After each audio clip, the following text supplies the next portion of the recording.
मोक्ष्यन्ति यं सूरयः तेजो वारिमृदां यथा विनिमयो यत्र त्रिसर्गो मृषा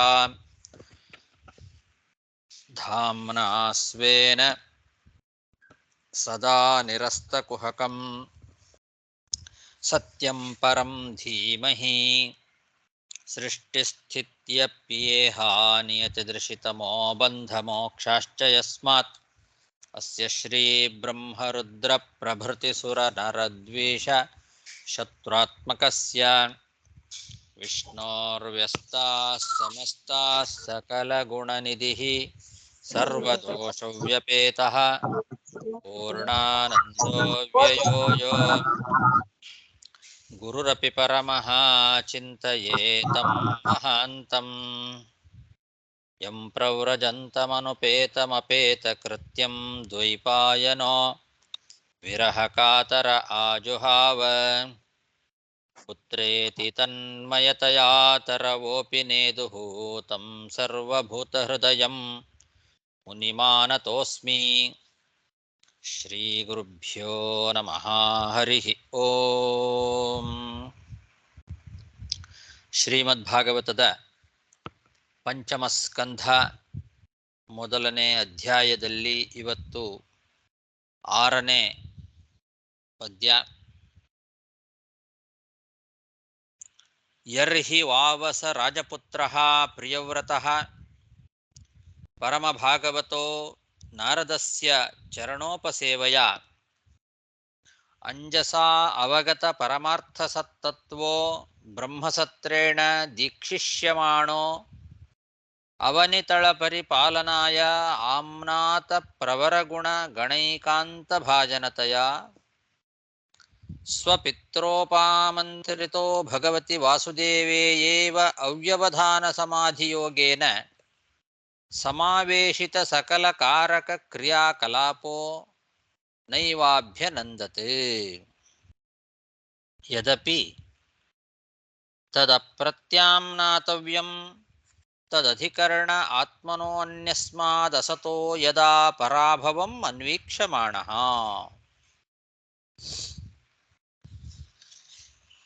ಶುಕಾಚಾರ್ಯರು ಪರೀಕ್ಷಿದ್ರಾಜನಿಗೆ ಹೇಳ್ತಾ ಇದ್ದಾರೆ ಪ್ರಿಯವ್ರತ ರಾಜನ ಚರಿತ್ರೆಯನ್ನ. ಪ್ರಿಯವ್ರತ ರಾಜ ಹಿಂದೆ ಸಾಮಾನ್ಯವಾಗಿ ಹೇಳಿದರು, ಎಲ್ಲ ಭಗವಂತನ ಪಾದಗಳಲ್ಲಿ ಆಸಕ್ತರಾದಂತಹ ಮಹಾತ್ಮರು ಸಾಧಾರಣವಾಗಿ ಯಾರೂ ಕೂಡ ಗೃಹಸ್ಥಾಶ್ರಮದಲ್ಲಿ ಅವರು ಅಷ್ಟೊಂದು ಆಸಕ್ತಿಯನ್ನು ಹೊಂದಿರೋದಿಲ್ಲ. ಆದರೂ ಈ ರಾಜ ಪ್ರಿಯವ್ರತ ರಾಜ ಹೇಗೆ ಗೃಹಸ್ಥಾಶ್ರಮವನ್ನ ಸುಖದ ಅನುಭವವನ್ನು ಅನುಭವಿಸಿದ ಅನ್ನೋ ಪ್ರಶ್ನೆಗೆ ಉತ್ತರವಾಗಿ, ನೀವು ಹೇಳಿದ್ದು ಸರಿ, ಸಾಧಾರಣವಾಗಿ ಎಲ್ಲರೂ ಹಾಗೆ ಇರ್ತಾರೆ. ಆದರೂ ಭಗವದ್ಭಕ್ತರ ಸಂಘ ದೊರೆತಾಗ ಭಗವಂತನಲ್ಲಿ ಮನಸ್ಸನ್ನ ಇಟ್ಟಂತಹ ಆ ಉತ್ತಮ ಭಕ್ತರು ಪರಮ ಮಂಗಳಕರವಾದ ನಿವೃತ್ತಿ ಮಾರ್ಗವನ್ನ ಎಷ್ಟೇ ತೊಂದರೆ ವಿಘ್ನಗಳು ಬಂದರೂ ಕೂಡ ಬಿಡೋದಿಲ್ಲ ಅಂತ ಸಾಮಾನ್ಯವಾಗಿ ಹೇಳಿದ್ರು. ಈಗ ವಿಶೇಷವಾಗಿ ಈ ಪ್ರಿಯವ್ರತ ರಾಜನ ಬಗ್ಗೆ ಹೇಳ್ತಾ ಇದ್ದಾರೆ. ಈ ಪ್ರಿಯವ್ರತ ಸ್ವತಃ ಪರಮ ಭಗವದ್ಭಕ್ತನಾಗಿದ್ದ, ಪರಮಭಾಗವತಃ. ಜೊತೆಗೆ ನಾರದರ ಒಂದು ಪಾದಸೇವೆಯನ್ನ ಮಾಡಿ ಉತ್ತಮವಾದ ನಿರ್ದುಷ್ಟವಾದ ತತ್ವವನ್ನ ಅವರ ಮೂಲಕವಾಗಿ ಚೆನ್ನಾಗಿ ತಿಳ್ಕೊಂಡಿದ್ದ.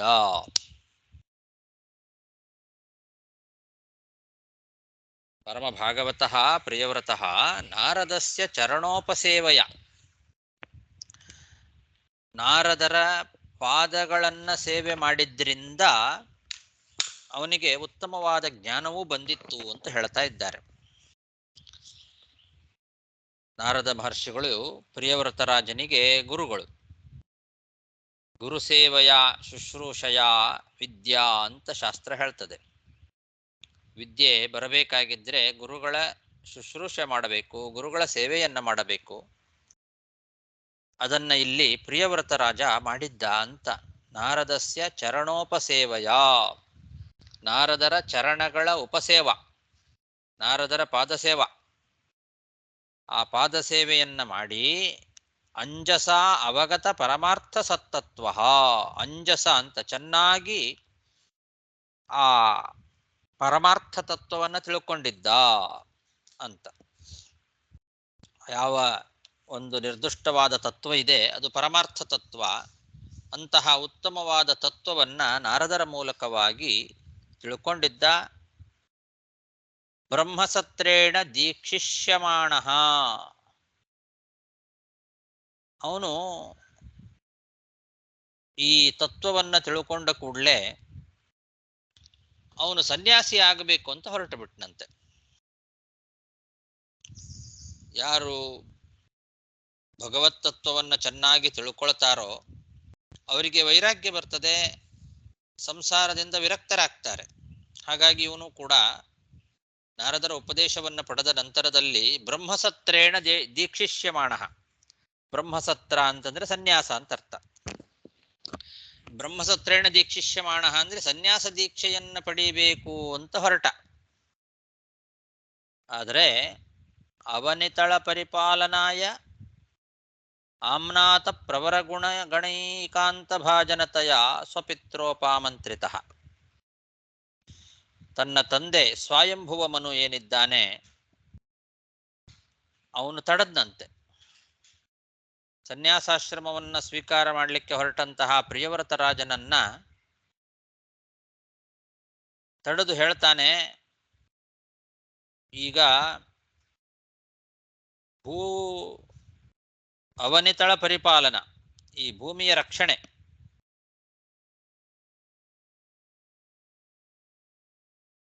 ಆ ಭೂಮಿಯನ್ನ ರಕ್ಷಣೆ ಮಾಡಲಿಕ್ಕೆ ಬೇಕಾಗಿರ್ತಕ್ಕಂತಹ ಶೌರ್ಯ, ಕ್ಷಾತ್ರ ಗುಣ ಮೊದಲಾದವುಗಳೆಲ್ಲವೂ ಕೂಡ ಈ ಪ್ರಿಯವ್ರತ ರಾಜನಲ್ಲಿ ಇದ್ದದ್ದನ್ನ ನೋಡಿದ ಆ ತಂದೆ ಸ್ವಯಂಭುವ ಮನು. ಒಳ್ಳೆ ಉತ್ತಮವಾದ ಪರಾಕ್ರಮ, ಶ್ರೇಷ್ಠವಾದ ಕ್ಷಾತ್ರ ಗುಣ ಎಲ್ಲ ಅವನಲ್ಲಿದೆ. ಆಮ್ನಾತ ಪ್ರವರ ಗುಣಗಣೈಕಾಂತ ಭಾಜನತೆಯ, ವೇದದಲ್ಲಿ ಹೇಳಿರ್ತಕ್ಕಂತಹ ಆಮ್ನಾತ ಪ್ರವರ ಗುಣಗಳು. ಭೂರಕ್ಷಣೆಯನ್ನ ಮಾಡಬೇಕು ಅಂತಾದರೆ ಎಂಥ ಗುಣಗಳು ಇರಬೇಕು ಅಂತ ವೇದದಲ್ಲಿ ಹೇಳಿದ್ದಾರೋ ಆ ಎಲ್ಲ ವೇದೋಕ್ತವಾದ ಗುಣಗಳು ಈ ಪ್ರಿಯವ್ರತ ರಾಜನಲ್ಲಿ ಇತ್ತು. ಅದನ್ನೆಲ್ಲ ನೋಡಿದ ತಂದೆಯಾದಂತಹ ಸ್ವಯಂಭುವ ಮನು ನೋಡಿ ಇವನಿಗೆ ರಾಜ ಆಗು ಅಂತ ಆಜ್ಞೆಯನ್ನ ಮಾಡಿದ.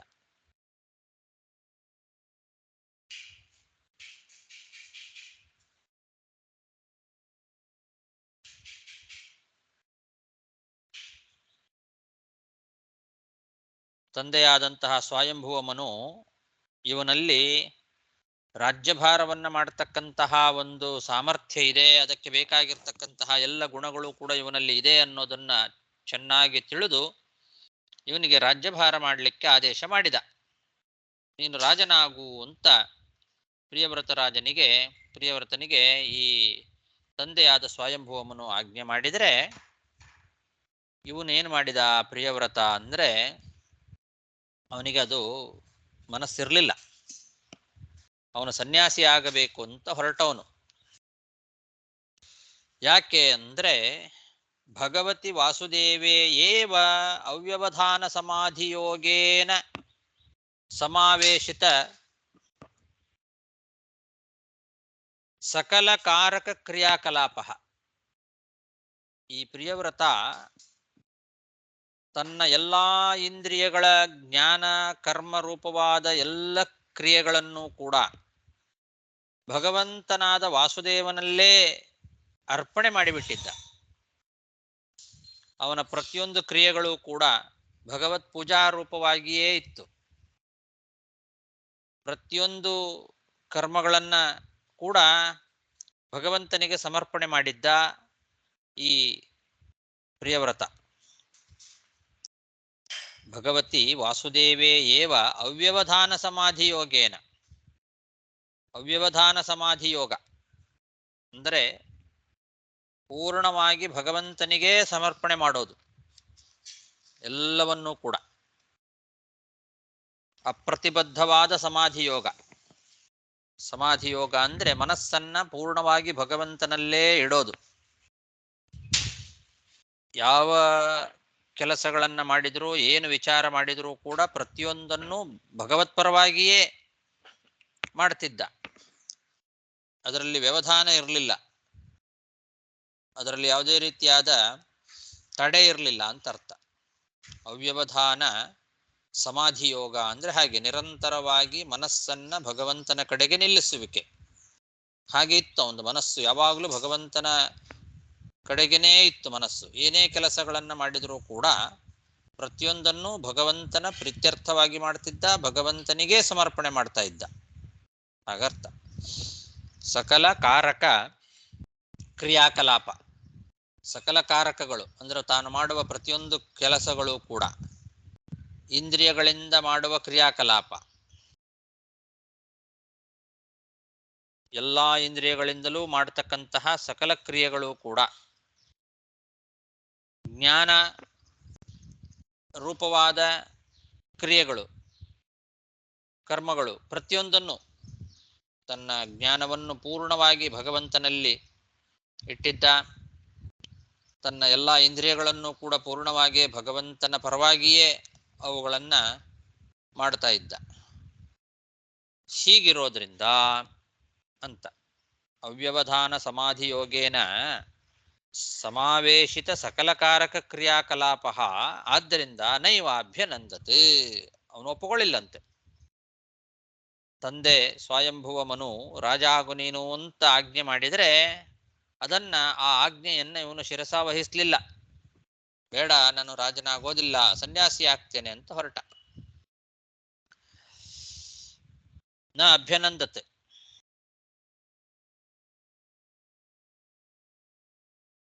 ಆದರೆ ತಂದೆಯಾದಂತಹ ಆ ಸ್ವಯಂಭುವ ಮನುವಿನ ಮಾತನ್ನ, ಆಜ್ಞೆಯನ್ನ ಶಿರಸ ವಹಿಸದೇ ಇರ್ತಕ್ಕಂಥದ್ದು ಒಳ್ಳೇದಲ್ಲ ಅನ್ನೋದು ಗೊತ್ತಿತ್ತು ಅವನಿಗೆ. ತಂದೆ ಮಾತನ್ನ ತಿರಸ್ಕಾರ ಮಾಡಬಾರದು, ತಂದೆ ಹೇಳಿದ ಮಾತನ್ನ ತಿರಸ್ಕಾರ ಮಾಡೋದು ತಪ್ಪು ಅನ್ನೋದು ಅವನಿಗೆ ಗೊತ್ತಿದ್ರೂ ಕೂಡ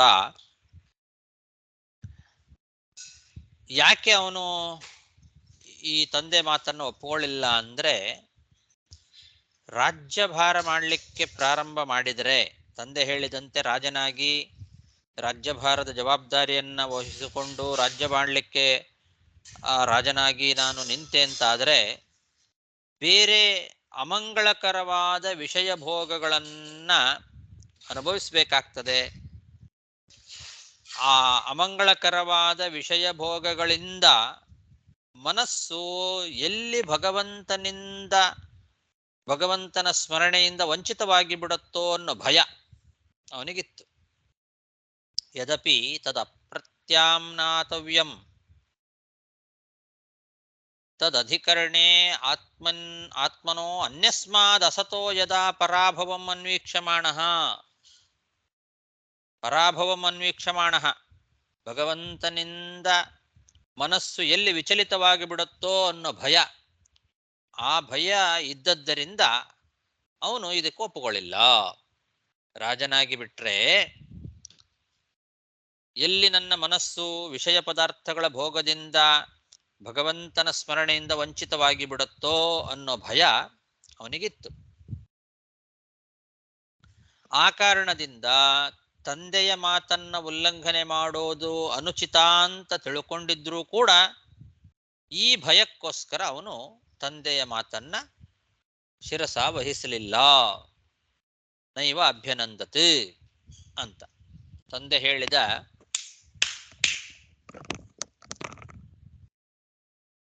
ಮಾತನ್ನ ಒಪ್ಪಿಕೊಳ್ಳಿಲ್ಲ. ಯಾಕೆ ಅಂತಂದ್ರೆ ಅವನಿಗೆ ಈ ಕಾರಣ, ತಂದೆ ಹೇಳಿದ ಮಾತನ್ನ ಒಪ್ಪಿಕೊಳ್ಳೇಬೇಕು, ಆ ಆಜ್ಞೆಯನ್ನ ತಿರಸ್ಕಾರ ಮಾಡಬಾರದು ಅಂತ ಅನ್ನೋದು ಗೊತ್ತಿತ್ತು ಅವನಿಗೆ. ಯದಪಿ ತದ ಅಪ್ರತ್ಯಾಮ್ನಾತವ್ಯಂ ಅಂತ,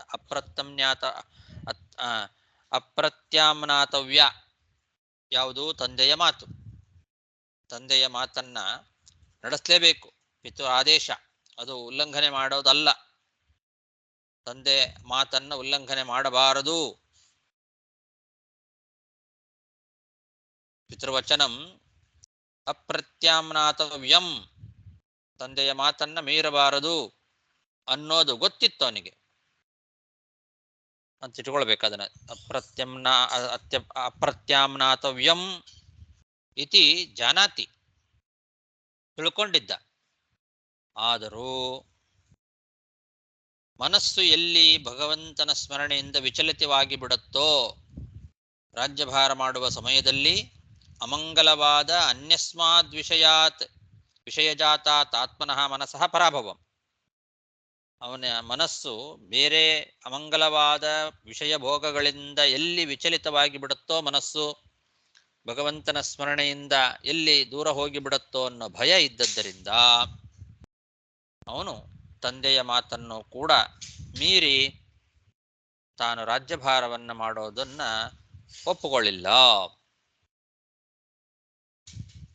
ಯರ್ಹಿ ವಾವಸ ರಾಜಪುತ್ರ ಪ್ರಿಯವ್ರತಃ ಪರಮಭಾಗವತೋ ನಾರದಸ್ಯ ಚರಣೋಪಸೇವಯ ಅಂಜಸಾ ಅವಗತ ಪರಮಾರ್ಥ ಸತ್ತತ್ವೋ ಬ್ರಹ್ಮಸತ್ರೇಣ ದೀಕ್ಷಿಷ್ಯಮಾಣಃ ಅವನಿತಳ ಪರಿಪಾಲನಾಯ ಆಮ್ನಾತ ಪ್ರವರ ಗುಣಗಣೈಕಾಂತ ಭಾಜನತೆಯ ಸ್ವಪಿತ್ರೋಪಾಮಂತ್ರಿತೋ ಭಗವತಿ ವಾಸುದೇವೇ ಏವ ಅವ್ಯವಧಾನ ಸಮಾಧಿಯೋಗೇನ ಸಮಾವೇಶಿತ ಸಕಲ ಕಾರಕ ಕ್ರಿಯಾಕಲಾಪೋ ನೈವಾಭ್ಯನಂದತೆ. ಯದಪಿ ತದಪ್ರತ್ಯಾಮ್ನಾತವ್ಯಂ ತದಧಿಕರಣೆ ಆತ್ಮನೋ ಅನ್ಯಸ್ಮಾದಸತೋ ಯದಾ ಪರಾಭವಂ ಅನ್ವೀಕ್ಷಮಾಣಃ. ಅತಃ ಭಗವಾನ್ ಆದಿದೇವ ಏತಸ್ಯ ಗುಣ ವಿಸರ್ಗಸ್ಯ ಪರಿಬ್ರಹ್ಮಣಾನುಧ್ಯಾನೇನ ವ್ಯವಸಿತ ಸಕಲ ಜಗದ್ ಅಭಿಪ್ರಾಯ ಆತ್ಮಯೋನಿರಖಿಲ ನಿಗಮ ನಿಜ ಜನ ಪರಿವೇಷ್ಟಿತಃ ಸ್ವಭವನಾತ್ ಅವತತಾರ. ಹೀಗೆ ತಂದೆ ಹೇಳಿದ ಮಾತನ್ನ ಅವನು ಒಪ್ಪಿಕೊಳ್ಳಿಲ್ಲ. ನನಗೆ ರಾಜನಾಗಲಿಕ್ಕೆ ಇಷ್ಟ ಇಲ್ಲ ಅಂತ ಹೇಳಿದ. ಆವಾಗ ಈ ಪ್ರಿಯವ್ರತನ ಮನಸ್ಸಿನ ಒಳಗೆ ಇರುವ ಅಭಿಪ್ರಾಯವನ್ನ ತಿಳ್ಕೊಂಡಿರ್ತಕ್ಕಂತಹ ಬ್ರಹ್ಮದೇವರು ಅವರು ಭೂಮಿಗೆ ಬಂದ್ರಂತೆ. ಸತ್ಯಲೋಕದಿಂದ ಇಳಿದು ಭೂಮಿಗೆ ಬಂದಿದ್ದಾರೆ. ಏತಸ್ಯ ಗುಣ ವಿಸರ್ಗಸ್ಯ ಪರಿಬ್ರಹ್ಮಣಾನುಧ್ಯಾನೇನ ಅಂದ್ರೆ ಈ ಪ್ರಪಂಚ ತ್ರಿಗುಣ ಕಾರ್ಯವಾದ ಈ ಪ್ರಪಂಚ ಏನಿದೆ, ಗುಣವಿಸರ್ಗ ಅಂದ್ರೆ ತ್ರಿಗುಣಗಳ ಕಾರ್ಯ, ಸತ್ವರಜಸ್ತಮೋ ಗುಣಗಳ ಕಾರ್ಯವಾದಂತಹ ಈ ಪ್ರಪಂಚದ ಅಭಿವೃದ್ಧಿಗೋಸ್ಕರ, ಈ ಪ್ರಪಂಚವನ್ನ ಅಭಿವೃದ್ಧಿ ಮಾಡಬೇಕು, ವಂಶ ಏನಿದೆ ಇದು ಉದ್ಧಾರ ಆಗಬೇಕು,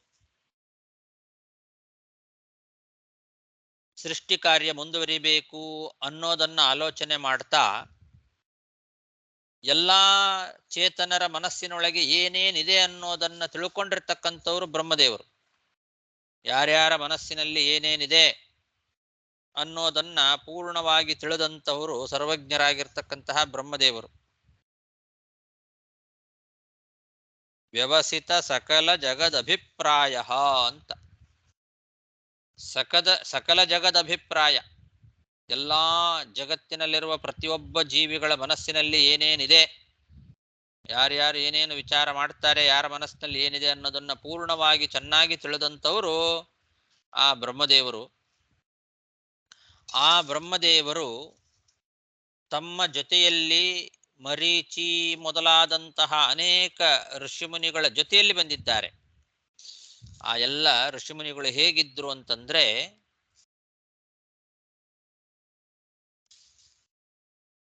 ಅಖಿಲ ನಿಗಮ ನಿಜ ಜನ ಪರಿವೇಷ್ಟಿತ ಅಂತ, ವೇದಗಳೇ ಮೂರ್ತಿಮತ್ತಾಗಿ ಬಂದಂತೆ ಇದ್ವಂತೆ. ಮೂರ್ತಿಮತ್ತಾದ ವೇದಗಳು ಬಂದಿದ್ದಾವೆ, ಹಾಗಿಟ್ಟುಕೊಳ್ಬೇಕು. ಮೂರ್ತಿಮತ್ತಾದ ವೇದಗಳು ಮತ್ತು ಮರೀಚಿ ಮುಂತಾದವರು ಅಂದ್ರೆ ವೇದ ದ್ರಷ್ಟಾರರಾಗಿರ್ತಕ್ಕಂತಹ ಋಷಿಮುನಿಗಳು ವೇದಾಭಿಮಾನಿಗಳಾದ ದೇವತೆಗಳು ಅವರೆಲ್ಲ ಬಂದರು ಜೊತೆಗೆ, ಬ್ರಹ್ಮದೇವರ ಜೊತೆಗೆ ಅವರೆಲ್ಲ ಇದ್ರು.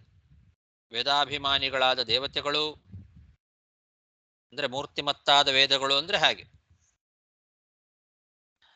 ಆಮೇಲೆ ನಿಜ ಜನರು ಅಂದ್ರೆ ಆ ಬ್ರಹ್ಮದೇವರ ಮಕ್ಕಳಾಗಿರ್ತಕ್ಕಂತಹ ಮರೀಚಿ, ಅತ್ರಿ ಮೊದಲಾದವರು. ಅಖಿಲ ನಿಗಮೈಹಿ ಮೂರ್ತಿಮದ್ವಿಹಿ ವೇದೈಹಿ ನಿಜ ಜನೈಹಿ ಮರೀಚ್ಯಾದಿಭಿಶ್ಚ ಸ್ವಭವನಾ ಸ್ವಭವನಾತ್ ಸತ್ಯಲೋಕಾತ್ ಅಂತ ಯಾದವಾರ್ಯರು ಬರಿತಾ ಇದ್ದಾರೆ. ಅಖಿಲ ನಿಗಮೈಹಿ ಅಂದ್ರೆ ಮೂರ್ತಿಮತ್ತಾದ ವೇದಗಳು ಅಂದ್ರೆ ವೇದಾಭಿಮಾನಿ ದೇವತೆಗಳು, ಅವರು ಮೂರ್ತಿಮತ್ತಾದ ವೇದಗಳು ಬಂದರು ಅಂದ್ರೆ ಹಾಗೆ. ಮತ್ತು ನಿಜ ಜನರು ಅಂದ್ರೆ ಮರೀಚಿ ಮೊದಲಾದವರು ತಮ್ಮ ಜನರು, ಅವರ ಜೊತೆಯಲ್ಲಿ ಕೂಡಿಕೊಂಡು ಬ್ರಹ್ಮದೇವರು ಬಂದಿದ್ದಾರೆ.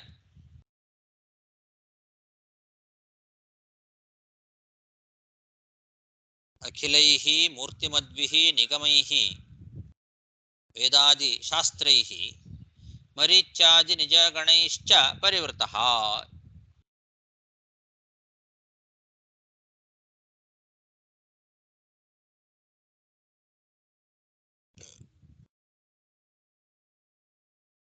ಇದರಿಂದ ಏನು ಗೊತ್ತಾಗತ್ತೆ, ಇವರೆಲ್ಲ ಯಾಕೆ ಬಂದರು ಅನ್ನೋದಕ್ಕೆ ವಿಜಯಧ್ವಜ ತೀರ್ಥರು ಬರೀತಾರೆ.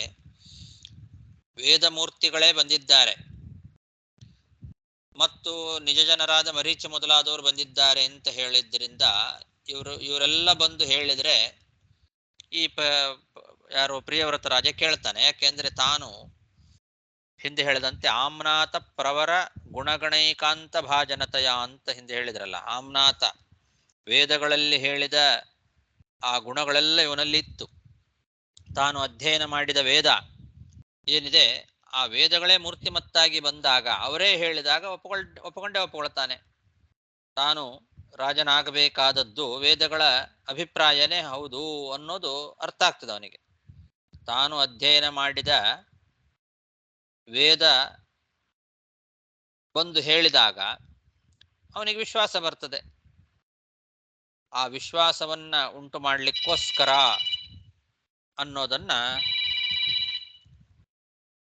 ತಿಳಿಸಿದ ಹಾಗೆ ಆಯಿತು ಅಂತ ಬರಿತಾ ಇದ್ದಾರೆ.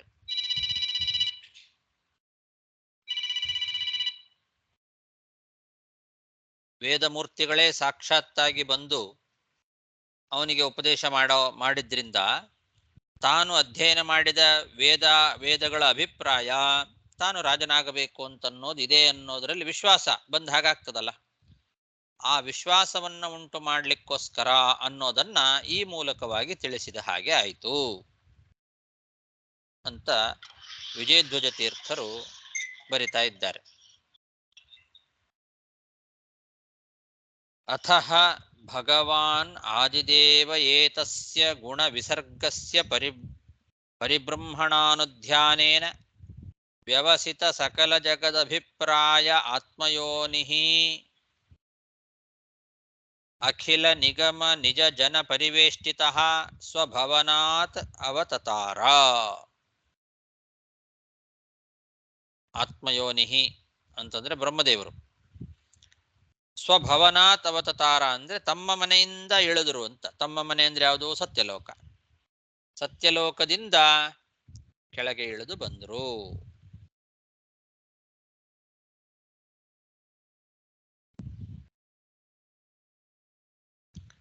ತತ್ರ ತತ್ರ ಗಗನತಳ ಉಡುಪತಿರಿವ ವಿಮಾನಾವಳಿಭಿಃ ಅನುಪಥಂ ಅಮರ ಪರಿವೃಢೈಃ ಅಭಿಪೂಜ್ಯಮಾನಃ ಪಥಿ ಪಥಿ ಚ ವರೂಥಶಃ ಸಿದ್ಧ ಗಂಧರ್ವ ಸಾಧ್ಯ ಚಾರಣ ಮುನಿಗಣೈಃ ಉಪಗೀಯಮಾನೋ ಗಂಧಮಾದನ ದ್ರೋಣೀಂ ಅವಭಾಸಯನ್ ಉಪಸಸರ್ಪ. ಬ್ರಹ್ಮದೇವರು ಸತ್ಯಲೋಕದಿಂದ ಕೆಳಗೆ ಇಳಿದು ಬರುವಾಗ ಹೇಗಿತ್ತು ಅನ್ನೋದನ್ನ ವರ್ಣನೆ ಮಾಡ್ತಾ ಇದ್ದಾರೆ. ಇವಾಗ ಅವರು ಇಳಿಯುವಾಗ, ಸತ್ಯಲೋಕದಿಂದ ಕೆಳಗೆ ಇಳಿಯುವಾಗ ಆಕಾಶದಲ್ಲಿ ಚಂದ್ರನಂತೆ ಕಾಣ್ತಾ ಇದ್ರಂತೆ. ಉಡುಪತಿ ಇವ, ಉಡುಪತಿ ಅಂದ್ರೆ ಚಂದ್ರ. ಗಗನತಳೆ ಉಡುಪತಿ ಇವ, ಆಕಾಶದಲ್ಲಿ ಚಂದ್ರನಂತೆ ಕಾಣ್ತಾ ಇದ್ದಾರೆ. ದಾರಿಯುದ್ದಕ್ಕೂ ಕೂಡ ವಿಮಾನಾವಳಿಭಿ ಅನುಪಥಂ ಅಮರ ಪರಿವೃಡೈ ಅಭಿಪೂಜ್ಯಮಾನ. ಆ ಬ್ರಹ್ಮದೇವರು ಮೇಲಿಂದ ಕೆಳಗೆ ಇಳಿದು ಬರ್ತಾ ಇದ್ರೆ ದಾರಿಯುದ್ದಕ್ಕೂ ಕೂಡ ದೇವದೇವೋತ್ತಮರು ವಿಮಾನಾರೂಢರಾಗಿ ಅವರನ್ನ ಪೂಜೆ ಮಾಡ್ತಾ ಇದ್ರಂತೆ. ಯಾಕೆಂದ್ರೆ ಮಧ್ಯದಲ್ಲಿ ಬೇರೆ ಬೇರೆ ದೇವತೆಗಳ ಲೋಕಗಳೆಲ್ಲ ಇದ್ದಾವೆ. ಸತ್ಯಲೋಕದಿಂದ ಭೂಲೋಕದವರೆಗೆ ಬರುವಾಗ ಮಾರ್ಗ ಮಧ್ಯದಲ್ಲಿ ಅನೇಕ ಲೋಕಗಳು ಇದ್ದಾವೆ. ಆ ಲೋಕಗಳಲ್ಲೆಲ್ಲ ದೇವತೆಗಳು ವಾಸ ಮಾಡಿಕೊಂಡಿದ್ದಾರೆ. ಆ ಎಲ್ಲ ದೇವಾನುದೇವತೆಗಳು ತಮ್ಮ ತಮ್ಮ ವಿಮಾನದಿಂದ ಬಂದು ದಾರಿಯಲ್ಲಿ ಬರುವ ಆ ಬ್ರಹ್ಮದೇವರನ್ನ ಪೂಜೆ ಮಾಡ್ತಾ ಇದ್ರಂತೆ. ಹೀಗೆ ದಾರಿಯುದ್ದಕ್ಕೂ ವಿಮಾನ ಆವಳಿ ಅಂದ್ರೆ ವಿಮಾನಗಳ ಸಮೂಹ, ಎಲ್ಲ ದೇವತೆಗಳು ಒಬ್ಬೊಬ್ರು ಒಂದೊಂದು ವಿಮಾನದಲ್ಲಿ ಬಂದು ಅವರು ಈ ಬ್ರಹ್ಮದೇವರನ್ನ ಪೂಜೆ ಮಾಡ್ತಾ ಇದ್ರು, ದಾರಿಯಲ್ಲಿ ಬರುವ ಬ್ರಹ್ಮದೇವರನ್ನ. ಹೀಗೆ ವಿಮಾನಾವಳಿಭಿ ಅನುಪಥಂ ಅಮರ ಪರಿವೃಡೈ ಅಭಿಪೂಜ್ಯಮಾನಃ. ಪಥಿ ಪಥಿ ಚ ವರೂಥಶಃ ಸಿದ್ಧ ಗಂಧರ್ವ ಸಾಧ್ಯ ಚಾರಣ ಮುನಿಗಣೈ ಉಪಗೀಯಮಾನಃ. ಮತ್ತೆ ಸಿದ್ಧರು, ಗಂಧರ್ವರು, ಸಾಧ್ಯರು, ಚಾರಣರು ಮತ್ತೆ ಋಷಿಮುನಿಗಳೆಲ್ಲ ದಾರಿಯಲ್ಲಿ ಬರ್ತಾ ಇರುವಾಗ ಎಲ್ಲರೂ ಸ್ತೋತ್ರ ಮಾಡ್ತಾ ಇದ್ದಾರೆ ಆ ಬ್ರಹ್ಮದೇವರನ್ನ. ಪಥಿ ಪಥಿ ಚ ವರೂಥಶಃ. ಪಥಿ ಪಥಿ ಅಂದ್ರೆ ದಾರಿ ಪ್ರತಿಯೊಂದು ದಾರಿಯಲ್ಲಿಯೂ ಕೂಡ ಅವರು ಎಲ್ಲ ಸಿದ್ಧರು, ಗಂಧರ್ವರು, ಚಾರಣರು, ಮುನಿಗಳ ಸಮೂಹ ಇವರೆಲ್ಲ ಸ್ತೋತ್ರ ಮಾಡ್ತಾ ಇದ್ದಾರೆ. ಉಪಗೀಯಮಾನಃ. ಹೀಗೆ ಬ್ರಹ್ಮದೇವರು ಸತ್ಯಲೋಕದಿಂದ ಭೂಲೋಕಕ್ಕೆ ಇಳಿದು ಬರ್ತಾ ಇದ್ದಾರೆ.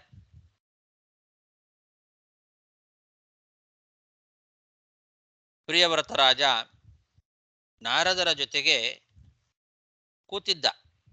ಗಂಧಮಾದನ ಪರ್ವತದ ಗುಹೆಯಲ್ಲಿ ಪ್ರಿಯವ್ರತ ನಾರದರ ಜೊತೆಗೆ ಕೂತಿದ್ದ. ಅದು ಒಂದು ಗಂಧಮಾದನ ಪರ್ವತದ ಒಂದು ಗುಹೆ. ಆ ಗುಹೆ ಈ ಬ್ರಹ್ಮದೇವರು ತಾವು ಬರೋದ್ರಿಂದ ಆ ಗುಹೆ ಪೂರ್ತಿ ಕಾಂತಿಯಿಂದ ಬೆಳಗಿ ಬಿಡುತ್ತಂತೆ. ಬ್ರಹ್ಮದೇವರ ಕಾಂತಿಯಿಂದ ನಾರದರ ಜೊತೆಯಲ್ಲಿ ಕೂತಿರ್ತಕ್ಕಂತಹ ಪ್ರಿಯವ್ರತ ಕೂತ ಒಂದು ಗಂಧಮಾದನ ಪರ್ವತದ ಗುಹೆ ಏನಿದೆ ಅದು ಅವಭಾಸಯನ್ ಅಂತ ಅದು ಹೊಳಿತಾ ಇದೆ.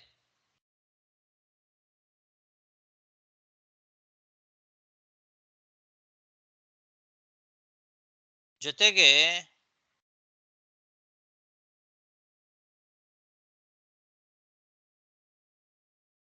ಸ್ವಯಂಭುವ ಮನುವು ಕೂಡ ಅಲ್ಲಿ ಬಂದು ಕೂತಿದ್ದಂತೆ ತನ್ನ ಮಗನನ್ನ ಕರ್ಕೊಂಡು ಹೋಗ್ಲಿಕ್ಕೆ.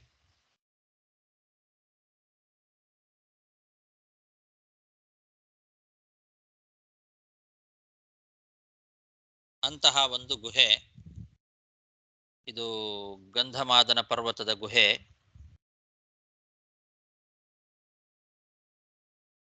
ಅದನ್ನ ಬೆಳಗಿಸ್ತಾ, ಕಾಂತಿಯಿಂದ ಬೆಳಗಿಸುತ್ತಾ ಬ್ರಹ್ಮದೇವರು ಬಂದಿದ್ದಾರೆ.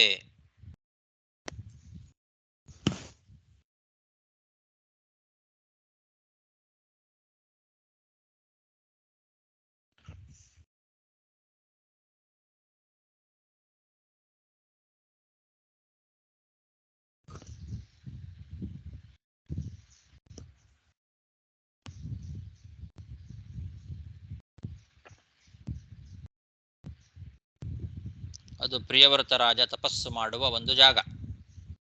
ಗಂಧಮಾದನ ಪರ್ವತದ ಒಂದು ದ್ರೋಣಿ, ಗಂಧಮಾದನ ದ್ರೋಣಿ ಅಂತ ಇದೆ. ಗಂಧಮಾದನ ದ್ರೋಣಿ ಅಂತಂದ್ರೆ ಪ್ರಿಯವ್ರತ ತಪಸ್ಸು ಮಾಡುವ ಒಂದು ಜಾಗ. ಗಂಧಮಾದನ ಪರ್ವತದ ಒಂದು ದ್ರೋಣಿ ಅಂದ್ರೆ ನಿಮ್ನ ಪ್ರದೇಶ, ತಪ್ಪಲು ಪ್ರದೇಶ, ಒಂದು ಗುಹೆ ಅಂತ.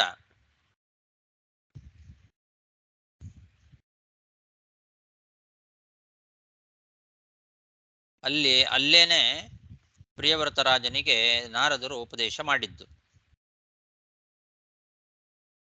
ಮನು ಮಹಾರಾಜ ಸ್ವಯಂಭುವ ಮನು ಇವನ ತಂದೆ, ಅವನು ಕೂಡ ಅಲ್ಲಿ ಇದ್ದ ಅನ್ನೋದನ್ನ ಯಾದವಾರ್ಯರು ಬರಿತಾ ಇದ್ದಾರೆ. ಮನುರಪಿ ತನ್ನೇತುಂ ಆಗತಃ ತತ್ರ ತಿಷ್ಠತಿ ಇತಿ ಗ್ರಾಹ್ಯಂ ಅಂತ ಬರೀತಾರೆ. ತನ್ನ ಮಗನನ್ನ ಕರ್ಕೊಂಡು ಹೋಗ್ಲಿಕ್ಕೆ ಮನು ಮಹಾರಾಜನು ಕೂಡ ಅಲ್ಲಿ ಬಂದಿದ್ದ ಅಂತ.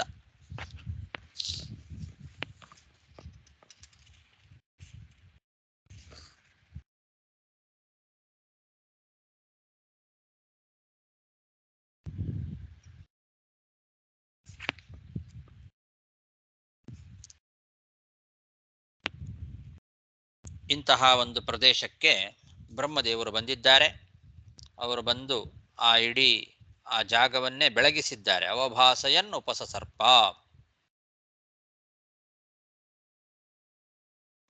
ತತ್ರ ತತ್ರ ಗಗನತಳೆ ಉಡುಪತಿಃ ಇವ ವಿಮಾನಾವಳಿಭಿಃ ಅನುಪಥಂ ಅಮರ ಪರಿವೃಢೈಃ ಅಭಿಪೂಜ್ಯಮಾನಃ ಪಥಿ ಪಥಿ ಚ ವರೂಥಶಃ ಸಿದ್ಧ ಗಂಧರ್ವ ಸಾಧ್ಯ ಚಾರಣ ಮುನಿಗಣೈಃ ಉಪಗೀಯಮಾನೋ ಗಂಧಮಾದನ ದ್ರೋಣೀಂ ಅವಭಾಸಯನ್ ಉಪಸಸರ್ಪ.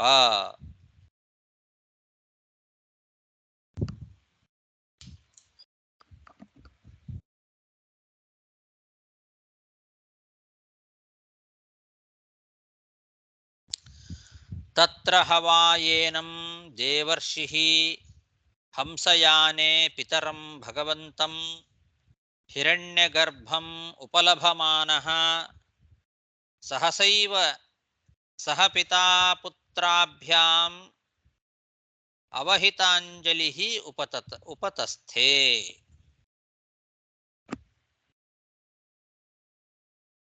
ಬ್ರಹ್ಮದೇವರು ಬಂದದ್ದನ್ನ ದೇವರ್ಷಿಗಳಾದಂತಹ ನಾರದರು ನೋಡಿದರು. ತನ್ನ ತಂದೆಯಾದಂತಹ ಬ್ರಹ್ಮದೇವರು ಹಂಸವಾಹನನಾಗಿ ಆ ವಾಹನದಿಂದ ಇಳಿದು ಬಂದಂತಹ ತಂದೆಯನ್ನ ದೇವರ್ಷಿಗಳಾದ ನಾರದರು ನೋಡಿದ್ದಾರೆ. ಮತ್ತು ಜೊತೆಯಲ್ಲೇ ಕೂತಂತಹ ತಂದೆ ಮಕ್ಕಳು ಇಬ್ಬರು, ಮನು ಮಹಾರಾಜ ಮತ್ತು ಮಗನಾದ ಪ್ರಿಯವ್ರತ ಇಬ್ಬರೂ ಕೂಡ ನೋಡಿ ತಕ್ಷಣ ಎದ್ದು ಕೈ ಮುಗಿದು ಅವರನ್ನ ಎದುರುಗೊಂಡ್ರು ಅಂತ. ಇಲ್ಲಿ ಸಹಪಿತಾ ಪುತ್ರಾಭ್ಯಾಂ ಅಂತ ಇದೆ. ಅಂದ್ರೆ ತಂದೆ ಮಕ್ಕಳು ಇಬ್ಬರೂ ಕೂಡ ಬಂದು ಎದುರುಗೊಂಡ್ರು ಅಂತ ಇರೋದ್ರಿಂದ ಇಲ್ಲಿ ತಂದೆಯಾದಂತಹ ಸ್ವಯಂಭುವ ಮನುವು ಕೂಡ ಬಂದಿದ್ದ ಅಂತ ಹಿಂದೆನೆ ಇಟ್ಟುಕೊಳ್ಬೇಕು ಅಂತ ಹೇಳಿತ್ತು. ಮುಂದೆ ಇಲ್ಲಿ ಬ್ರಹ್ಮದೇವರು ಬಂದಾಗ ತಂದೆಯಾದಂತಹ ಮನು ಮಹಾರಾಜ ಮತ್ತು ಮಗನಾದಂತಹ ಪ್ರಿಯವ್ರತ ಇಬ್ಬರೂ ಕೂಡ ಹೋಗಿ ಬ್ರಹ್ಮದೇವರನ್ನು ಎದುರುಗೊಂಡ್ರು ಅಂತ ಇದೆ. ಹಾಗಾಗಿ ಅವನೆಲ್ಲಿಂದ ಬಂದ? ಸ್ವಯಂಭುವ ಮನು. ನಾರದರು ಉಪದೇಶ ಮಾಡಲಿಕ್ಕೆ ಬಂದಿದ್ರು ಅಂತ ಹಿಂದೆ ಹೇಳಿದ್ದಾರೆ. ಸರಿ, ಪ್ರಿಯವ್ರತ ರಾಜನಿಗೆ ನಾರದರ ಉಪದೇಶ ಇತ್ತು. ನಾರದರು ಒಂದು ಉಪದೇಶ ಮಾಡ್ತಾ ಇದ್ರು ಅವನಿಗೆ, ಗುರುಗಳು ಅಂತ ಹಿಂದೆ ಹೇಳಿದ್ದಾರೆ. ತಂದೆ ಮನು ಮಹಾರಾಜ ಎಲ್ಲಿಂದ ಬಂದ ಅನ್ನೋ ಪ್ರಶ್ನೆ ಬರ್ತದಲ್ಲ, ಅದಕ್ಕೇನೆ ಹಿಂದೆ ಯಾದವಾರ್ಯರು ಹೇಳಿದ್ರು, ಮನುರಪಿ ತನ್ನೇತುಂ ಆಗತಃ ತತ್ರ ತಿಷ್ಠತಿ ಇತಿ ಗ್ರಾಹ್ಯಂ. ಮನು ಮಹಾರಾಜನು ಕೂಡ ಮಗನನ್ನ ಕರ್ಕೊಂಡು ಹೋಗ್ಲಿಕ್ಕೆ ಆವಾಗ ಅಲ್ಲಿಗೆ ಬಂದಿದ್ದ ಅನ್ನೋದನ್ನ ಇಟ್ಟುಕೊಳ್ಬೇಕು ಅಂತ ಹಿಂದೆ ಹೇಳಿದ್ರು. ಹಾಗಾಗಿ ಹಂಸಯಾನೇನ ಪಿತರಂ ಭಗವಂತಂ ಹಿರಣ್ಯಗರ್ಭಂ, ತಂದೆಯಾದಂತಹ ಅಂದ್ರೆ ನಾರದರಿಗೆ ತಂದೆ ಬ್ರಹ್ಮದೇವರು, ತಂದೆಯಾದಂತಹ ಹಂಸವಾಹನನಾದ ಬ್ರಹ್ಮದೇವರು ಆ ಹಂಸದಿಂದ ಇಳಿದು ಬರುವುದನ್ನ ನೋಡಿದಂತಹ ನಾರದ ಮಹರ್ಷಿಗಳು ಮುಂದೆ ಹೋಗಿದ್ದಾರೆ. ಜೊತೆಗೆ ಇವನು ಪ್ರಿಯವ್ರತ ರಾಜ ತನ್ನ ತಂದೆಯ ಜೊತೆಗೆ ತಾನೂ ಕೂಡ ಮುಂದೆ ಹೋಗಿ ಕೈ ಮುಗಿದು ಅವಹಿತ ಅಂಜಲಿಹಿ ಉಪತಸ್ಥೆ, ಕೈ ಮುಗಿದು ಅವರನ್ನ ಸ್ವಾಗತ ಮಾಡಿ ಕರ್ಕೊಂಡು ಬರ್ತಾ ಇದ್ದಾನೆ. ತತ್ರ ಹವಾಯೇನಂ ದೇವರ್ಷಿಃ ಹಂಸಯಾನೆ ಪಿತರಂ ಭಗವಂತಂ ಹಿರಣ್ಯಗರ್ಭಂ ಉಪಲಭಮಾನಃ ಸಹಸೈವ ಸಹ ಪಿತಾ ಪುತ್ರಾಭ್ಯಾಂ ಅವಹಿತಾಂಜಲಿಃ ಉಪತಸ್ಥೆ.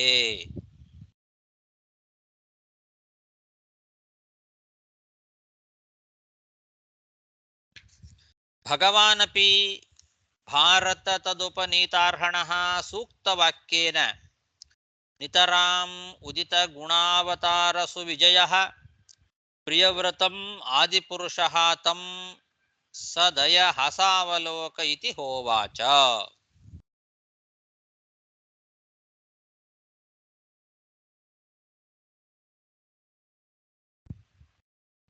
ಶುಕಾಚಾರ್ಯರು ಪರೀಕ್ಷಿದ್ರಾಜನಿಗೆ ಹೇಳ್ತಾ ಇದ್ದಾರೆ, ಎಲೆ ಪರೀಕ್ಷಿತ, ಈ ರೀತಿ ಬ್ರಹ್ಮದೇವರು ಬಂದಾಗ ನಾರದರು, ಪ್ರಿಯವ್ರತ ಮತ್ತು ತಂದೆಯಾದಂತಹ ಸ್ವಯಂಭುವಮನು ಹೋಗಿ ಅವರನ್ನ ಸತ್ಕಾರ ಮಾಡಿ ಕರ್ಕೊಂಡು ಬಂದಿದ್ದಾರೆ. ಆ ಪ್ರಿಯವ್ರತ ರಾಜ ಬ್ರಹ್ಮದೇವರಿಗೆ ಒಳ್ಳೆ ಸತ್ಕಾರವನ್ನ ಮಾಡಿದ್ನ. ಆದಿಪುರುಷ ಭಗವಾನ್ ಬ್ರಹ್ಮದೇವರು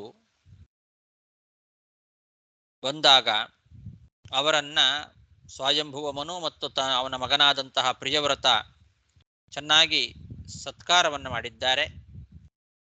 ಎಂತಹ ಬ್ರಹ್ಮದೇವರು ಅಂತನ್ಲಿಕ್ಕೆ ಇಲ್ಲಿ ಹೇಳ್ತಾ ಇದ್ದಾರೆ. ಆ ವೇದಗಳು ಕೂಡ ಅವರನ್ನ ಹೊಗಳ್ತಾ ಇದೆ. ಹಿರಣ್ಯ ಗರ್ಭ ಸಮವರ್ತತಾಗ್ರೇ ಅಂತ ಸೂಕ್ತವಾಕ್ಯೇನ ನಿತರಾಂ ಉದಿತ ಗುಣಾವತಾರ ಸುವಿಜಯ ಅಂತ ಇದು ಬ್ರಹ್ಮದೇವರ ಬಗ್ಗೆ ಹೇಳ್ತಾ ಇರೋ ಮಾತು. ಶುಕಾಚಾರ್ಯರು ಬ್ರಹ್ಮದೇವರ ಬಗ್ಗೆ ಹೇಳ್ತಾ ಇದ್ದಾರೆ. ಸೂಕ್ತವಾಕ್ಯೇನ ನಿತರಾಂ ಉದಿತ ಗುಣಾವತಾರ ಸುವಿಜಯ. ಬ್ರಹ್ಮದೇವರು ಸೂಕ್ತವಾಕ್ಯಗಳು, ಯಾವುದು ಸೂಕ್ತವಾಕ್ಯಗಳು? ಹಿರಣ್ಯ ಗರ್ಭ ಸಮವರ್ತತಾಗ್ರೇ ಅಂತ ಇತ್ಯಾದಿ ಇವೇ ಮೊದಲಾದಂತಹ ಸೂಕ್ತಗಳು ಬ್ರಹ್ಮದೇವರ ಜೀವೋತ್ತಮತ್ವವನ್ನ, ಗುಣಪೂರ್ಣತ್ವವನ್ನ ಚೆನ್ನಾಗಿ ಹಾಡಿ ಹೊಗಳ್ತಾ ಇದ್ದಾವೆ. ಅಂತಹ ಜೀವೋತ್ತಮರಾದಂತಹ ಬ್ರಹ್ಮದೇವರು ಬಂದಾಗ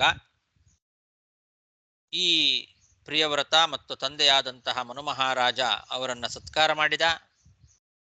ತದುಪನೀತಾರ್ಹಣ, ಅವರಿಂದ ಸತ್ಕಾರವನ್ನ ಸ್ವೀಕಾರ ಮಾಡಿ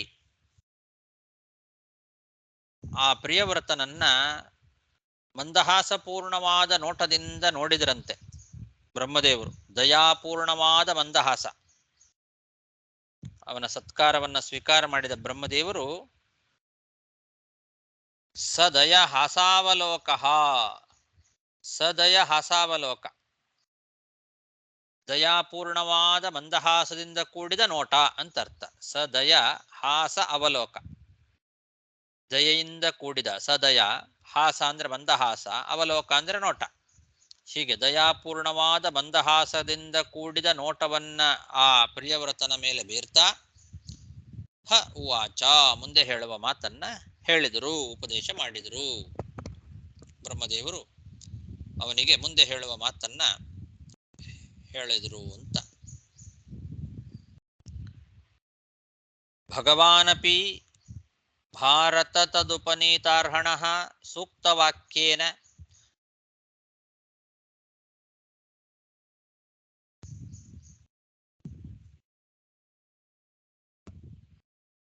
ನಿತರಾಂ ಉದಿತ ಗುಣಾವತಾರ ಸುವಿಜಯ ಪ್ರಿಯವ್ರತಂ ಆದಿಪುರುಷಃ ತಂ ಸದಯ ಹಸಾವಲೋಕ ಇತಿ ಹೋವಾಚ. ಏನು ಹೇಳಿದರು ಬ್ರಹ್ಮದೇವರು ಪ್ರಿಯವ್ರತರಾಜನಿಗೆ ಅನ್ನೋದನ್ನ ಮತ್ತೆ ನಾಳೆ ದಿವಸ ನೋಡೋಣ. ಶ್ರೀಕೃಷ್ಣಾರ್ಪಣಮಸ್ತು.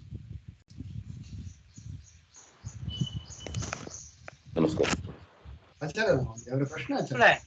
ಇಲ್ಲಿ ಬಂದು 9ನೇ ಶ್ಲೋಕದಲ್ಲಿ 10ನೇ ಶ್ಲೋಕದಲ್ಲಿ ಸೂಕ್ತ ವಾಕ್ಯೇನ ಅತಿತರ ಅಂತ ಹಾಗೆ ಪ್ರಿಂಟ್ ಆಗಿದೆ, ತಪ್ಪ? ಸೂಕ್ತವಾಕೇನ ಅತಿತರಾಮುದಿತ ಗುಣಗಣಾವತಾರಃ. ನಾನು ಹೇಳಿದೆ ಸೂಕ್ತವಾಕೇನ ನಿತರಾಮ್ ಅಂತ ಹೇಳಿದೆ. ಹೌದು. ಅಲ್ಲಿ ಅತಿತರಾಮ್ ಅಂತಿದೆ, ಎರಡು ಇಟ್ಕೊಳ್ಬೋದು, ಏನು ತಪ್ಪಿಲ್ಲ. ಸರಿ. ಅಲ್ಲಿ ನಿತರಾಮ್ ಅಂತ ಇದೆ. ವ್ಯಾಖ್ಯಾನದಲ್ಲಿ ಏನಿದೆ?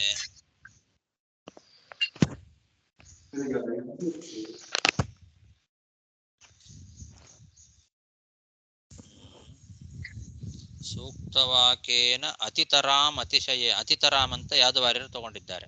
ಹಾ, ಅತಿತರಾಮ್ ಅನ್ನೋದು ಯಾದವಾರ್ಯರ ಪಾಠ. ಇನ್ನೊಂದು ಎಲ್ಲಿದೆ? ಇವ್ರದೇನಿದೆ? ವಿಜಯಧ್ವಜದಲ್ಲಿ ಏನಿದೆ? ನಿತರಾಮ್ ಅಂತಿದೆ ನೋಡಿ. ಸರಿ, ಸರಿ. ವಿಜಯಧ್ವಜ ತೀರ್ಥರು ನಿತರಾಮ್ ಅನ್ನೋ ಪಾಠ ತಗೊಂಡಿದ್ದಾರೆ.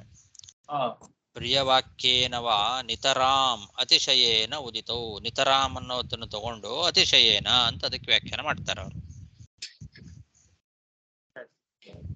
ಹಾಗಾಗಿ ಎರಡು ಇಟ್ಕೊಳ್ಬಹುದು, ಎರಡು ಪಾಠ ಇದೆ. ವಿಜಯಧ್ವಜ ತೀರ್ಥರ ಪ್ರಕಾರ ನಿತರಾಮ್ ಅಂತ ಇದೆ, ಹಾ, ಯಾದವಾರ್ಯರ ಪ್ರಕಾರ ಅತಿತರಾಮ್ ಅಂತ ಇದೆ. ಅಥವಾ ಯಾದವಾರ್ಯರು ಅತಿತರಾಮ್ ಅಂತಾನೆ ಅದರ ಅರ್ಥವನ್ನೇ ಬರೆದಿದ್ದಾರೆ ಅಂತಲೂ ಇಟ್ಕೊಳ್ಬಹುದು. ನಿತರಾಮ್ ಅನ್ನೋದಕ್ಕೇನೆ ಅತಿತರಾಮ್ ಅಂತ ಅದರ ಅರ್ಥವನ್ನು ಬರೆದಿದ್ದಾರೆ. ಸರಿ.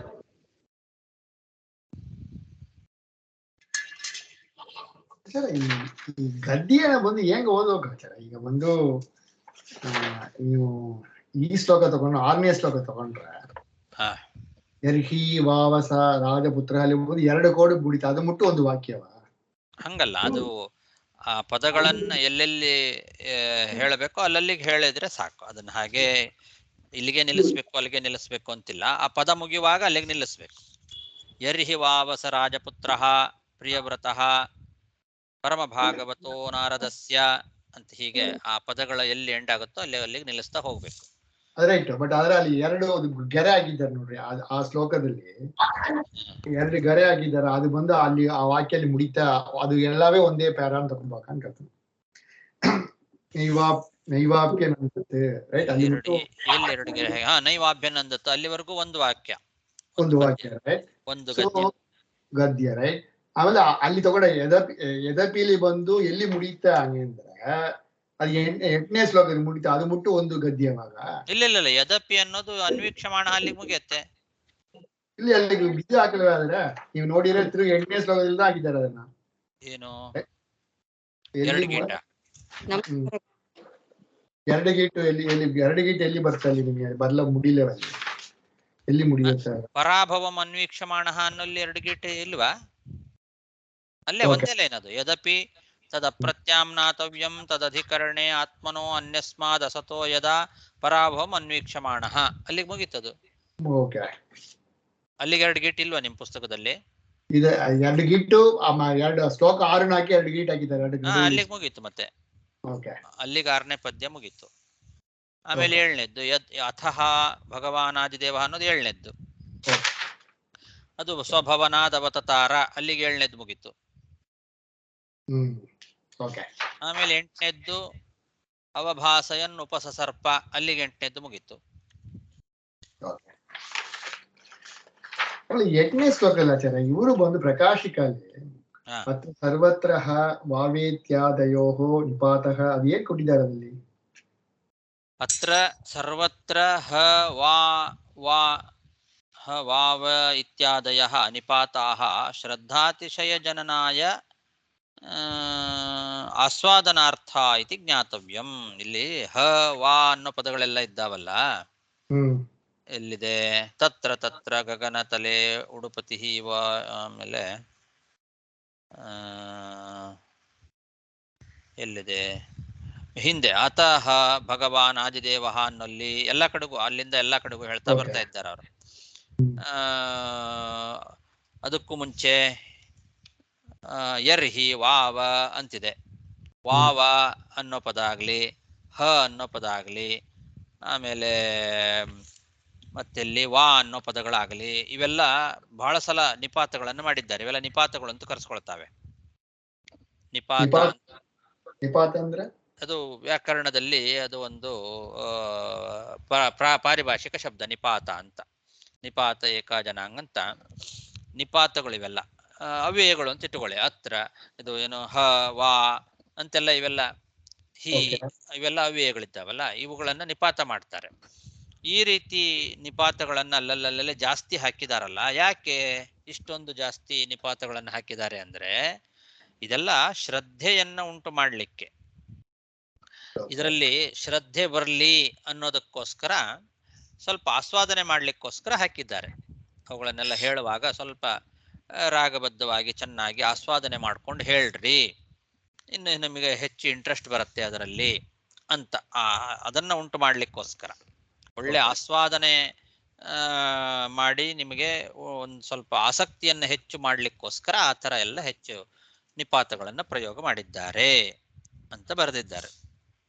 ಅದೇದ ಒಂದು ಪದರತ್ನ ಬರ್ತಾರೆ ಈಗ ಅರ್ಥಾತ್ ಇವ ಇತ್ಯಾದು ನಿಪಾದೋ ಗದ್ಯವಾಕ್ಯ ಅಲಂಕಾರಾದೌ ಇತಿಹಾಸಗ ಶ್ರದ್ಧಾದಿ ಶಯನಾರ್ಥೌ ವಾ. ಸೊ ಅದೇದ ಅವ್ರು ಹೇಳ್ತಾರೆ ಪದರತ್ನ. ನೆಕ್ಸ್ಟ್ ಇಲ್ಲಿ 10ನೇ ಶ್ಲೋಕ 10ರಲ್ಲ, 10ರಲ್ಲಿ ಎಲ್ಲಿದೆ? ತಥಾ ದಯಾ ಸಹಿತ ಸಹ ಪದರತ್ನಾವಳಿಯಲ್ಲಿ ವ್ಯಾಕರಣದಲ್ಲಿ ಫಸ್ಟ್ ಲೈನ್ ಹಾಕ್ತಾರೆ. ಹವಾ ಇತ್ಯೇತೌ ನಿಪಾತೌ ಗದ್ಯವಾಕ್ಯಾಲಂಕಾರಾರ್ಥೌ ಇತಿಹಾಸೇ ಶ್ರದ್ಧಾತಿಶಯ ಜನನಾರ್ಥೌ ವಾ. ಅದನ್ನ ಅಲ್ಲಿಗೆ ಇಟ್ಕೋಬೇಕು. ಆಕ್ಚುಲಿ ಅದು ಇಲ್ಲಿ ಬರೆದಿದ್ದಾರೆ ಅಷ್ಟೇ, ಹಿಂದೆ ಮುಂದೆ ಆಗಿದೆ. ತತ್ರ ಹವಾ ಏನಂ ಹವಾ ಅಂತಿದೆಲ್ಲ, ಈ ಹವಾ ಇವೆಲ್ಲ ನಿಪಾತಗಳು ಗದ್ಯವಾಕ್ಯದ ಅಲಂಕಾರಕ್ಕೋಸ್ಕರ. ಗದ್ಯದಲ್ಲಿ ಒಂದು ಅಲಂಕಾರ ಇದು, ಅಂದ್ರೆ ಒಳ್ಳೆ ಶ್ರದ್ಧೆ ಉಂಟಾಗ್ಲಿ, ಹೇಳೋರಿಗೆ ಒಂದು ಚೆನ್ನಾಗಿ ಆಸಕ್ತಿ ಬರಲಿ ಅನ್ನೋದಕ್ಕೋಸ್ಕರ ಹಾಗೆ ಹೇಳಿದ್ದು ಅಂತ. ಅತಃ ಭಗವಾನಾದಿದೇವ ಯರ್ಹಿ ವಾವಸ ರಾಜಪುತ್ರ. ಈ ವಾವ ಹ ವಾ ಅಂತೆಲ್ಲ ಇವೆಲ್ಲ ಒಂದು ಸ್ವಲ್ಪ ಹೇಳಲಿಕ್ಕೆ ಚೆನ್ನಾಗಿರುತ್ತೆ, ರಾಗಬದ್ಧವಾಗಿ ಹೇಳಲಿಕ್ಕೆ ಆಸಕ್ತಿ ಬರಲಿ ಹೇಳೋರಿಗೆ ಕೇಳೋರಿಗೆ ಅನ್ನೋದಕ್ಕೋಸ್ಕರ ಹಾಗೆ ಹೇಳಿದ್ದು. ನಿನ್ನೆ ನೀವು ಕಾಪಾಟ ನೋಡಿ ಕಾಪಾಟ ಕಪಾಟ ಗೊತ್ತಾಗ್ಲಿಲ್ವಲ್ಲ? ಕಪಾಟ ಅಂದ್ರೆ ನೋಡಿದ್ರಾ? ಇಲ್ಲ, ನಂಗೆ ಗೊತ್ತಾಗಲ್ಲ. ಇಲ್ಲಿ ಈತು ಕೂಡ ನೋಡ್ರಿ, ಕಾಪಾಟ ಅಂತ ಇಲ್ಲಿ ದ್ರೋಣಿಂ ನಿಮ್ನಂ ತಗೊಂಡಾರೆ ಯಾರು ಪ್ರಕಾಶಿಕಲ್ಲಿ ಕಪಾಟ. ಅಲ್ಲಿ ನೋಡಿದ್ರೆ ಇವರು ಯಾದವಾರು ಬಂದು ದ್ರೋಣಂನ ಅದಕ್ಕೆ ಒಂದು ಇದನ್ನ ತಗೊಂತಾರೆ ಅವರು, ರೈಟ್? ದ್ರೋಣಿಂನ ದರೀಂ ತಗೊಂತಾರೆ ಅವರು. ದ್ರೋಣಿಂ ಅಂದ್ರೆ ದರೀಂ ಅಂತ ಬರೆದಿದ್ದಾರೆ, ಅದು ದರೀಂ ಅನ್ನೋದು ಕಪಾಟ. ಸೊ ಆ ಪಾಠನ ತಗೊಂತಾರೆ ಅವರು, ರೈಟ್? ಪ್ರಕಾಶಿಕಲ್ಲಿ ಅದು ನಾವು ಮೊದಲನೇ ಪುಸ್ತಕದಲ್ಲಿ ನೋಡ್ಬೇಕ್ರಿ. ಇದು ಇವಾಗ ನಾವು ಪಂಚಮ ಸ್ಕಂದಕ್ಕೆ ಬಂದಿದ್ದೇವಲ್ಲ, ಮೊದಲನೇ ಪುಸ್ತಕದಲ್ಲಿ ಏನಾದ್ರೂ ಈ ಯಾರ್ಯಾರ್ದು ವ್ಯಾಖ್ಯಾನಗಳನ್ನ ಇವರು ಇದು ಮಾಡಿದ್ದಾರೆ, ಯಾವ್ಯಾವ ಪಾಠಗಳನ್ನ ತಗೊಂಡಿದ್ದಾರೆ ಅನ್ನೋದನ್ನ ಬರೀತಾರಲ್ಲ, ಅಲ್ಲೇನಾದ್ರೂ ಕ ಅಂದ್ರೆ ಯಾರು ಅಂತ, ಅದೊಂದು ಕ ಪಾಠ ಅಂದ್ರೆ ಯಾರ್ದು, ಯಾವ ಪಾಠವನ್ನ ಸ್ವೀಕಾರ ಮಾಡಿದ್ದಾರೆ. ವಿ ಅಂದ್ರೆ ವಿಜಯಧ್ವಜರು, ಯಾ ಅಂದ್ರೆ ಯಾದವಾರ್ಯರು, ಹಾಗೆ ವಿ ಪಾಠ ಅಂತಿದ್ರೆ ವಿಜಯಧ್ವಜ ತೀರ್ಥರ ಪಾಠ, ಯಾ ಪಾಠ ಅಂದ್ರೆ ಯಾದವಾರ್ಯರ ಪಾಠ, ಹಾಗೆ ಕ ಪಾಠ ಅಂದ್ರೆ ಕ ಅನ್ನೋ ಹೆಸರಿಂದ ಪ್ರಾರಂಭ ಆಗೋದು ಯಾವ್ದೋ ಒಂದು ಇರ್ತದೆ, ಅವ್ರ ಹೆಸರು ಗೊತ್ತಿಲ್ಲ, ಅದನ್ನ ಇಟ್ಕೊಳ್ಬೇಕು ನೀವು. ಅದು ಯಾರು ಅನ್ನೋದನ್ನ ಮೊದಲನೇ ಪುಸ್ತಕದಲ್ಲಿ ಕೊಟ್ಟಿರ್ಬೋದು ಮೋಸ್ಟ್ಲಿ ಅಂತ ಹೇಳೋದು, ಕೊನೆಗೆಲ್ಲರೂ ಕೊಟ್ಟಿರ್ತಾರೆ, ಅದನ್ನ ನೋಡ್ಬೇಕು.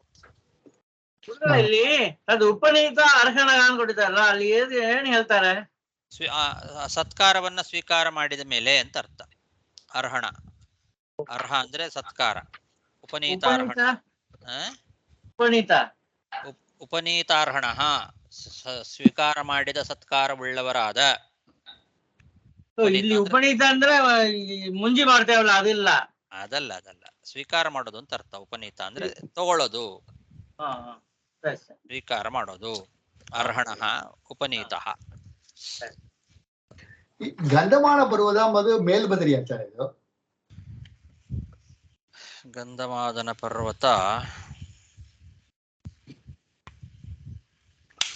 ನೋಡ್ಬೇಕು ಅದು ಎಲ್ಲಿ ಬರುತ್ತೆ. ಇಲ್ಲಿ ಈಗ ಬದ್ರಿಗೆ ಹೋದಲ್ಲಿ ಅಲ್ಲಿ ಯಾವ್ದು ಗಂಧಮಾದನ ಅಂತ ಯಾರು ಹೇಳೋದಿಲ್ಲ ಅಲ್ಲ, ಅದು ಇಲ್ಲ. ಮುಷಿಮಠ್ ಏರಿಯಾ ಗುರುಗಳೇ, ಮುಷಿಮಠ್ ಏರಿಯಾ ಗಂಧಮಾದನ ಪರ್ವತ ಅಂತಲ್ಲಿ ಬೋರ್ಡ್ನಲ್ಲಿ ಬರ್ದಿದ್ದಾರೆ. ಮುಷಿಮಠ್ ಅಂದ್ರೆ ಯಾವ್ದು, ಎಲ್ಲಿ? ಬದ್ರಿಗೆ ಹೋಗ್ಲಿಕ್ಕಿಂತ ಮುಂಚೆ ಬರುತ್ತೆ. ಮುಂಚೆನೆ ಬರುತ್ತಾ? ಅದು ಗಂಧಮಾದನ ಪರ್ವತನಾ? ಹಾ ಅಲ್ಲಿ ಬರ್ದಿದ್ದಾರೆ. ಈಗ ಆಕ್ಚುಲಿ ಗಂಧಮಾದನ ಪರ್ವತ ಅಂತ ಅನ್ನೋದು ತುಂಬಾ ದೊಡ್ಡದು. ಆ ಗಂಧಮಾದನ ಪರ್ವತದ ಒಂದು ಭಾಗ ಹಿಮಾಲಯ ಇರ್ಬೋದೇನೋ, ಅದೇ ವಿಚಾರ ಮಾಡ್ಬೇಕು. ಗಂಧಮಾದನ ಪರ್ವತ ನರಸಿಂಹದೇವರ ದೇವಸ್ಥಾನ ಇದೆ ಹಾ ಜೋಶಿಮಠ್ನಲ್ಲಿ. ಆ ದೇವಸ್ಥಾನದಲ್ಲಿ ಬೋರ್ಡ್ ಹಾಕಿದ್ದಾರೆ ಗಂಧಮಾದನ ಪರ್ವತ ಇದು ಅಂತ. ಹಾ ಹಾ ಹಾ ಅದು ಹಿಮಾಲಯನೂ ಹೌದಲ್ವಾ? ಹಾ ಅದು ಹಿಮಾಲಯನೂ ಹೌದಲ್ವಾ? ಹೌದು ಹೌದು ಹೌದು. ಅದೇ ನಾನು ಹೇಳಿದ್ದು ಗಂಧಮಾದನ ಅಂತನ್ನೋದು ತುಂಬಾ ದೊಡ್ಡದು. ಹಾ ಆ ಗಂಧಮಾದನ ಪರ್ವತದ ಒಂದು ಭಾಗ ಹಿಮಾಲಯನು ಇರ್ಬೇಕು ಅನ್ಸುತ್ತೆ. ಈಗ ನಾವು 6ನೇ ಸರ್ಗದಲ್ಲಿ ಮಧ್ವಾಚಾರ್ಯ ಫಸ್ಟ್ ಬದ್ರಿಯ ಓದ್ತಾರೆ, ಆಮೇಲೆ ಆ ಬದ್ರಿದ್ದು ಬಂದು ವೇದವ್ಯಾಸರು ಬಾ ಅಂತ ಹೇಳ್ತಾರೆ, ಅಲ್ಲಿ ಮೇಲೆ ಓದ್ತಾರೆ, ಮೇಲ್ ಬದ್ರಿಯ ಓದ್ತಾರೆ ಅಲ್ಲ, ರೈಟ್? ಹೌದು. ಅಲ್ಲಿ ಬಂದು ಸತ್ಯ ಇವರು ಓದ್ತಾರೆ, ಅವ್ರನ್ನ ಬಂದು ಹೋಗಕ್ ಮುಲ್ಲ ಇಂದಿರ ಹೋಗೋಣ ಇಡುತ್ತಾರೆ ಸತ್ಯತೀರ್ಥರನ್ನ, ರೈಟ್? ಸೊ ಈ ಗಂಧಮಾಳ ಪರ್ವದಲ್ಲಿ ಬಂದು ಈ ಯಾರು ಭಾರತೀ ದೇವಿ ಪುಷ್ಪಂತಿಕಾ ಇದು ಮಾಡೋದಲ್ಲ, ಸಂಹಾರ ಎಲ್ಲ ಮಾಡ್ತಾರೆ ನೀವು ದೈತ್ಯರೆಲ್ಲ ಅಲ್ಲಿ. ಸೊ ಅದೆಲ್ಲ ಬಂದು ಮೇಲೆ ಹೌದೌದು, ಅದೆಲ್ಲ ಮೇಲೆ. ಇನ್ನು ಒಳಗೆ ಅಲ್ಲೇ ಹೋಗ್ಲಿಕ್ಕೆ ಸಾಧ್ಯ ಇಲ್ಲ ನಮ್ಗೆಲ್ಲ, ಸ್ವಲ್ಪ ಆ ಕಡೆಗೆ ಆ ಜಾಗ.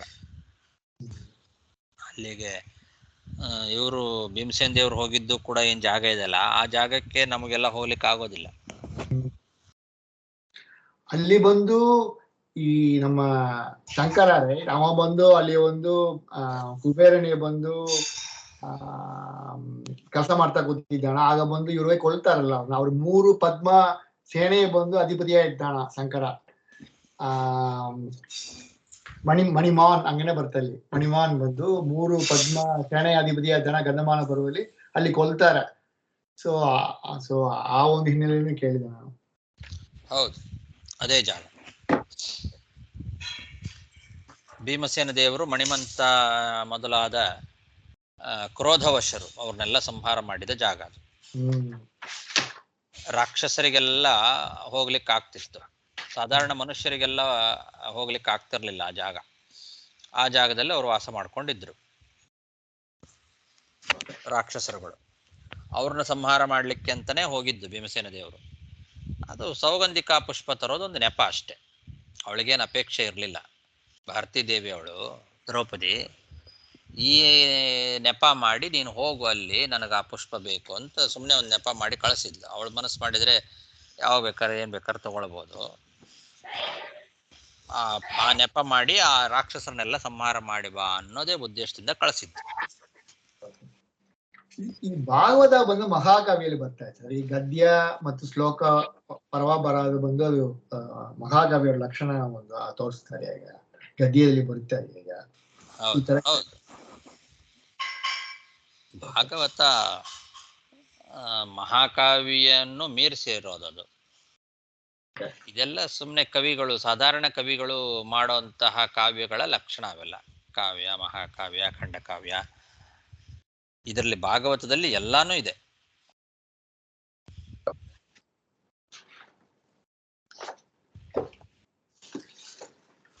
ಆಯ್ತು ಸರ್.